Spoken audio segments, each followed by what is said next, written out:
Kwa hivyo mpenzi wa lugha, karibu kwenye kipindi Uketo wa Kiswahili, na ningependa tuweze kuangazia muhusika kwenye riwaya Nguu za Jadi, Chifu Mshabaha. Chifu Mshabaha, kumbuka kwamba ni mwajiriwa katika serikali ya Mtemi Lesulia, na yeye ndiye aliyemwajiri Mangwasha kama mwazili wake katika ofisi. Baada ya kufahamu Chifu Mshabaha kama mwajiriwa wa serikali, ningependa tuangalie sifa za Chifu Mshabaha. Mojawapo ya sifa za Chifu Mshabaha ni kwamba Chifu Mshabaha ni mhusika mwenye ukabila.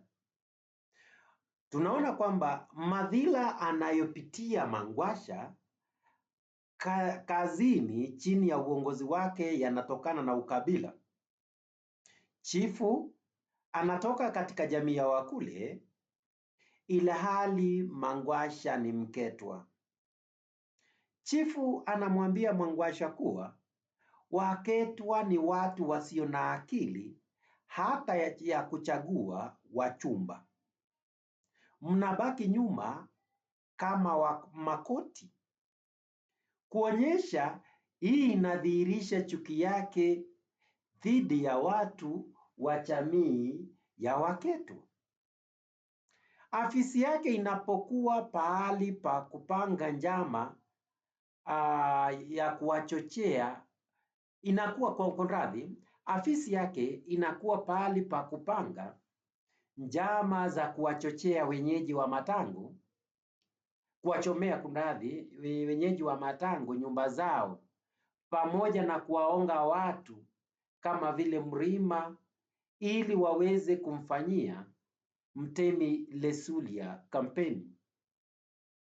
Anapomfuta kazi Mangwasha anaonyesha ukabila kwa sababu msichana anayeajiriwa na Chifu Mshabaha ni Mkule kama yeye tu.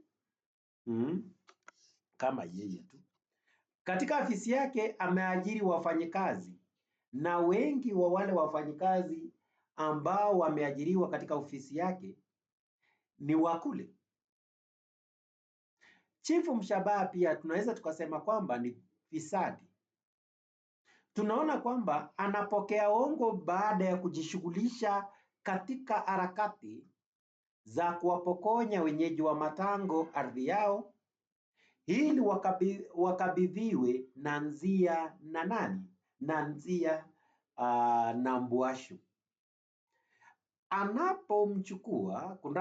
Anamkabidhi pia Mrima pesa alizopokea kutoka kwa Sagilu kama hongo ili aweze kumshawishi Mrima aweze kumfanyia kampeni Mtemi Lesulia, ilhali alijua yeye alikuwa ni mfuasi wa Lonare. Kwa hivyo alikuwa anajua kwamba huyu ni mfuasi wa nani? Wa Lonare.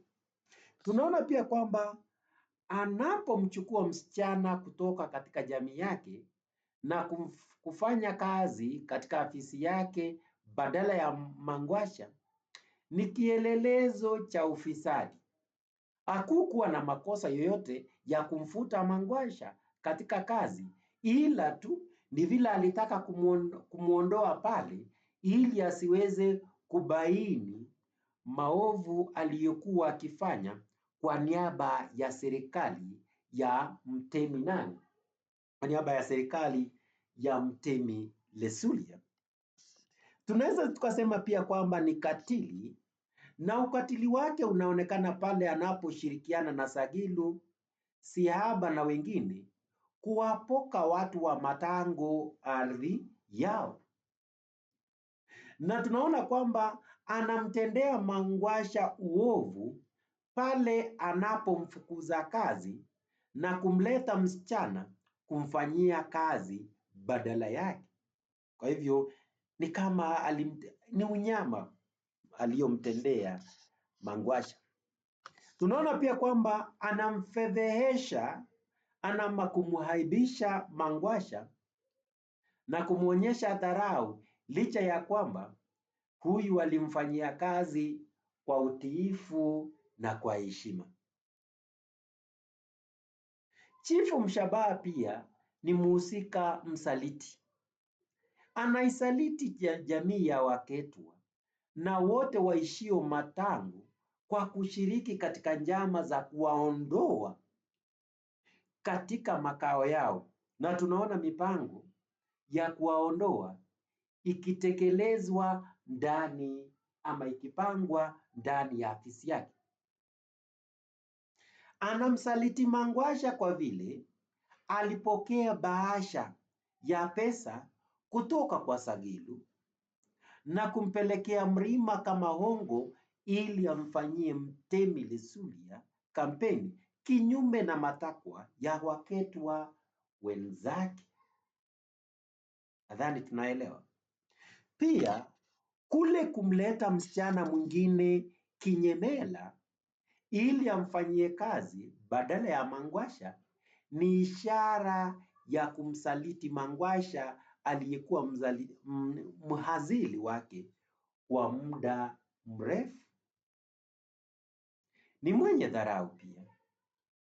Anamwonyesha Mangwasha dharau akiwa kazini kwa kutumia lugha isiyo na heshima. Kwa mfano, anamwambia Mangwasha, Waketwa hawana akili hata ya kuchagua wachumba. Ni dharau. Ni dharau. Anaonyesha dharau pia pale ambapo anamwambia Mangwasha hawana pesa hata za kuwapeleka katika fungate yao baada ya harusi, au anakumdhihaki kwa kusema hata kama mtaenda kokote, hata kama hamtaenda kokote, mtakaa nyumbani mkipanga kuwa na jeshi la watoto. Nadhani matamshi yale ni matamshi ya kumdhalilisha Mangwasha.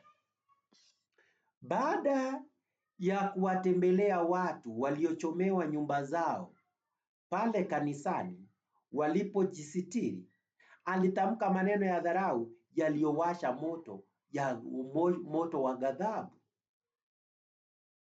Tajiuliza, je, Chifu Mshabaha ametumiwa na Clara Momanyi kufanya nini? Ametumiwa na Clara Momanyi ama ametumiwa na serikali ya Mtemi Lesulia kama chombo cha kufaulisha njama zake dhalimu.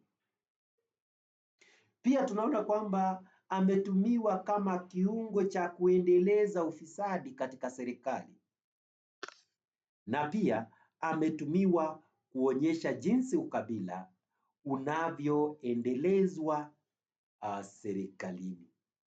Kwa hivyo hizo ni baadhi tu ya sifa za mhusika huyu Chifu Mshabaha na umuhimu wake, mbona akatumiwa na mwandishi. Kwa hivyo hadi wakati mwingine tutakapokutana katika mada hii ya fasihi, kipindi ni Uketo wa Kiswahili, kipindi ambacho kinafunza Kiswahili, kipindi cha Kiswahili ambacho kina umuhimu sana katika kukuza lugha, kukuza fasihi, kuendeleza uandishi na masuala mengine. Naitwa Ustadh Kakamnai na nakutakia mchana mwanana.